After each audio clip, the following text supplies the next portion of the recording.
Bonjour à tous et bienvenue sur Question d'organisation. Aujourd'hui on se retrouve pour la première vidéo budget. Je vous avais promis il y a quelque temps que j'allais vous montrer comment j'utilise ma page budget dans mon bullet journal et je vais vous montrer ça tout de suite. Vous allez voir, c'est vraiment hyper simple. C'est une organisation que j'utilise depuis le tout début où j'ai commencé le bullet journal, donc il y a environ 1 an et demi. Et c'est vraiment hyper simple. J'ai pas trouvé mieux, honnêtement. On va commencer tout de suite. Donc j'ai ouvert ma page budget. On retrouve ici la date, donc au 1er janvier, et je vais mettre le montant que j'avais sur mon compte courant au 1er janvier. Et je me souviens que c'est 1416,90 €, parce que j'ai déjà reçu mon salaire juste avant Noël. C'est pas habituel, hein. D'habitude je reçois le 2 ou 3 du mois. Là je l'ai reçu juste pour les fêtes, donc c'était super. Du coup, j'ai déjà mon salaire qui est compté là-dedans. Vous voyez qu'ici, j'ai déjà noté les différentes catégories que j'utilise. Donc en haut, j'utilise toujours mes catégories, mes rentrées d'argent. Donc salaire, la CAF quand j'y ai droit, mes différents remboursements. Dépôt, c'est pour tout ce qui est dépôt de chèque ou dépôt d'espèces que je fais rentrer donc sur mon compte courant. Et Vinted Le Bon Coin, c'est donc quand je fais des ventes et que je rapatrie l'argent sur mon compte courant aussi. Donc salaire, eh ben rien, puisqu'il est déjà saisi sur le mois de décembre. Pour la CAF, j'attends un virement de 146,52 €. Pour mes remboursements, j'attends un virement de 18,92 €. Dans remboursement, je mets vraiment tout ce qui est remboursement, hein. Donc les remboursements par rapport à ma voiture, puisque j'ai une assurance qui me rembourse une petite partie chaque mois, selon l'analyse de ma conduite. Mais je mets aussi et surtout les remboursements médicaux. Je sais pas moi, par exemple, je suis allée chez le médecin et j'attends le remboursement de l'assurance maladie. Je vais le noter ici, tout simplement. Comme ça, je peux suivre vraiment à la trace mes différents remboursements. Et vous comprendrez un petit peu plus tard, comment je fais pour les suivre vraiment. Dépôt, j'ai rien. Et Vinted Le Bon Coin, j'ai rien non plus. La deuxième grande catégorie de mon budget, c'est évidemment mes sorties d'argent. Vous voyez qu'elles sont déjà un peu plus importantes. Et encore, je pense que vous avez déjà dû vous apercevoir qu'il me manque 2 lignes très importantes, à savoir le loyer et l'alimentation. C'est un petit peu, pas forcément un petit peu compliqué, mais j'ai une situation pas habituelle, c'est-à-dire que je suis hébergée gratuitement. Donc je ne paye pas le loyer et je ne gère aucunement les courses alimentaires non plus. Ça risque de changer dans les semaines ou mois à venir, j'espère, hein, je touche du bois. Mais donc pour le moment, on ne va pas retrouver ces catégories-là et donc on ne va pas retrouver ces dépenses-là non plus puisqu'elles n'existent pas pour le moment. Donc, mes sorties d'argent pour le mois de janvier, ce sera mon abonnement téléphonique. J'ai un tout petit abonnement de 2 €. Ça m'arrive parfois de le dépasser et dans ce cas-là, je vérifie auprès de mon fournisseur de téléphone quel montant va être la facture, mais en règle générale, je ne dépasse pas et ça reste simplement 2 €. Pour ce qui est assurance, j'ai l'assurance de la voiture qui a augmenté un petit peu cette année et qui est de 94,56 €. Et j'ai aussi une assurance multirisque de 15,10 €. Le montant de mon assurance, il va rester sensiblement le même tout au long de l'année. Il y a juste 1 centime d'écart qui va varier. Et la deuxième assurance, c'est une assurance que je paye du mois de janvier au mois d'août. C'est une cotisation et donc après, une fois le mois d'août passé, j'aurai réglé ma cotisation sur l'année 2022, donc je m'en occuperai plus. Épargne, c'est du coup un très gros poste pour moi, étant donné que je paye ni loyer, ni courses alimentaires ou quoi que ce soit. Tout l'argent que je ne dépense pas sur ces postes-là, je les rapatrie sur mon épargne. Et j'ai 2 épargnes différentes, une pour mon PEL de 100 € et une autre pour mon livret A de 600 €. Ce poste-là aussi, il est évidemment amené à changer à partir du moment où j'aurai mon logement. Donc comme je vous ai dit, d'ici quelques semaines, mois, a priori, ça devrait changer.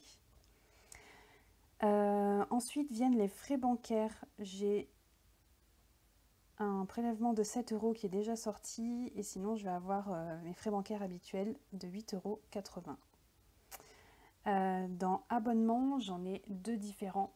Il y en a sûrement un des 2 qui va sauter d'ici là, mais pour le moment je conserve les 2.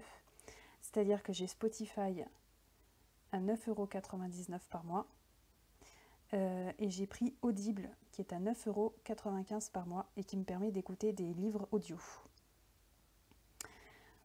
Pour toutes les autres catégories, donc essence, vêtements, cadeaux, médical, loisirs, matériel, courses, voiture, beauté et sport, ce sont des catégories que j'ai notées vraiment au cas où si j'ai des dépenses là-dessus, mais que j'ai pas encore arrêté le montant.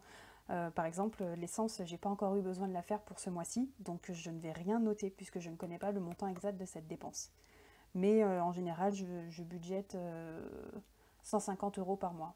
Ça, c'est dans le cas où je fais 2 pleins d'essence. Les 2 pleins d'essence, je les fais rarement sur un mois. Ou alors, si je les fais, c'est vraiment au tout début du mois et tout à la fin du mois. Ça veut dire que forcément, le mois d'après, je ne vais en faire qu'un seul. Tout le reste, c'est pareil. Hein, c'est vraiment des catégories que je ne vais pas forcément utiliser tout au long du mois. Par exemple, des vêtements, il y a de très fortes chances que je m'en achète pas ce mois-ci. Je vous dis ça, mais j'ai encore 2-3 choses à noter. Dans loisirs, j'ai déjà fait des achats, j'ai déjà dépensé 27 € et je viens à l'instant de dépenser 15,09 €. Juste avant le tournage de cette vidéo, je me suis acheté un livre sur Le Bon Coin. Sur tout ce que j'ai déjà noté, il y a certains montants qui ont été débités, parce que là, crédité, j'ai encore rien qui est arrivé, mais j'ai déjà des choses qui ont été débitées. Et c'est là que vous allez comprendre comment je fais pour traquer. Tout bêtement, c'est vraiment, quand je vous ai dit archi simple, c'est vraiment archi simple. Tout bêtement, je viens surligner avec un stylo. Moi j'utilise les Tombow, mais vous pouvez tout à fait utiliser un surligneur traditionnel, ou même si vous n'en avez pas, votre stylo est barré. Moi je viens surligner, comme ça je sais que c'est sorti. Par exemple, j'ai les 27 € qui sont sortis de mon compte et les frais bancaires de 7 €. Et comme ça, à partir du moment où c'est surligné, je sais que c'est sorti de mon compte, je n'ai plus à m'en occuper. Ça vaut aussi pour les rentrées d'argent. Donc là, j'ai pas noté mon salaire, mais évidemment, quand je l'ai, par exemple le mois prochain, je noterai le montant de mon salaire. Et à partir du moment où il sera versé sur mon compte, je viendrai le surligner. Et comme ça, je sais que j'ai pas besoin de me soucier de me dire mince, mon salaire il n'est pas encore arrivé, ou alors il faut que j'aille vérifier sur mon appli ou sur internet. Non, aucun stress à avoir de ce côté-là. Ce que j'aime faire aussi pour savoir combien il va me rester à peu près sur mon compte, bon là il n'y a vraiment pas beaucoup de sorties d'argent, mais au fur et à mesure du mois, ça s'accumule un petit peu plus. Ce que j'aime faire, c'est prendre directement ma calculatrice et voir un petit peu virtuellement combien il va me rester. Donc là par exemple, donc j'ai de base sur mon compte 1416,90 €, avec les rentrées d'argent 146,52 plus 18,92. Ça me fait 1582,34 €. Et là, je vais déduire toutes les dépenses que je connais déjà. Donc, moins 2 €, moins 94,56, moins 15,10, moins 700, moins 7, moins 8,80, 9,99 et 9,95, 27, et 15,09. Voilà, donc virtuellement, pour tenir jusqu'à la fin du mois, il va me rester 692,85 €. Ce montant-là, il va me servir à budgéter, par exemple, si je veux m'acheter, je sais pas moi, par exemple, des produits de beauté, je sais que j'ai de la marge et que je peux piocher dedans. Pareil, si je veux faire des cadeaux à quelqu'un, je sais que je peux piocher une partie de cet argent pour offrir ce cadeau-là. Mais surtout, ça me sert énormément pour continuer à virer sur mon épargne. Je suis beaucoup le principe du on se paye soi-même en premier.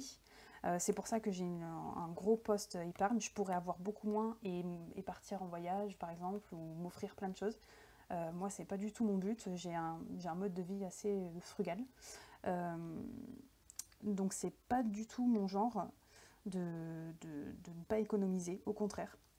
Donc là, potentiellement, sur ces 692,85 €, il va y avoir une grosse partie qui va encore être virée sur mon épargne, en plus des 700 € qui sont déjà prévus. Bon, sur ce montant-là, j'ai quand même prévu de déduire un petit peu parce que j'ai envie de me faire plaisir et puis j'ai prévu d'acheter certaines fournitures et certains livres qui me tentent énormément. Donc je pense que je ferai ces achats ce mois-ci, au mois de janvier. Je vais compter environ, je sais pas, je dirais que j'ai envie de compter quand même une centaine d'euros pour me faire plaisir et acheter les livres qui me tentent le plus. C'est pas habituel, hein. D'habitude, soit j'utilise pas cet argent, soit je l'utilise autrement et beaucoup moins. Mais là, j'ai vraiment envie de me faire plaisir et il y a des livres qui me tentent énormément. Et pour l'essence, donc comme je vous disais, je vais compter quand même 150 €, même si le plein a été fait récemment. En soi, je pense pas que j'aurais besoin de faire 2 fois un arrêt à la station. Non, je pense pas. Mais dans le doute, je préfère les compter et virtuellement les déduire de mon compte en banque. Et comme ça, je sais qu'il me reste environ 442,85 €. Donc en ayant retiré le poste essence et en ayant retiré ces 100 € qui pourraient me faire plaisir. Donc j'aurai potentiellement 442,85 € à virer encore sur mon compte épargne. Donc je ne virerai pas sûrement la totalité, hein, je vais rester quand même avec un petit peu de sous sur mon compte courant, histoire de ne pas être totalement à sec. Mais sur ce montant-là, je pense que je virerai facilement 300 € sur mon épargne. Et voilà, c'est déjà fini pour cette vidéo budget. Quand je vous avais dit que c'était simple et rapide, franchement, je ne vous ai pas menti, hein, vous voyez. N'hésitez pas à me dire dans les commentaires, juste en dessous, si cette vidéo vous a plu, mais aussi et surtout, si vous utilisez déjà de votre côté un système pour faire votre budget et si celui-ci vous conviendrait potentiellement. Je suis très curieuse de le savoir. N'hésitez pas aussi à liker, partager la vidéo, à vous abonner si ce n'est pas déjà fait. Quant à moi, je vous retrouve très bientôt pour une nouvelle vidéo. Bye bye!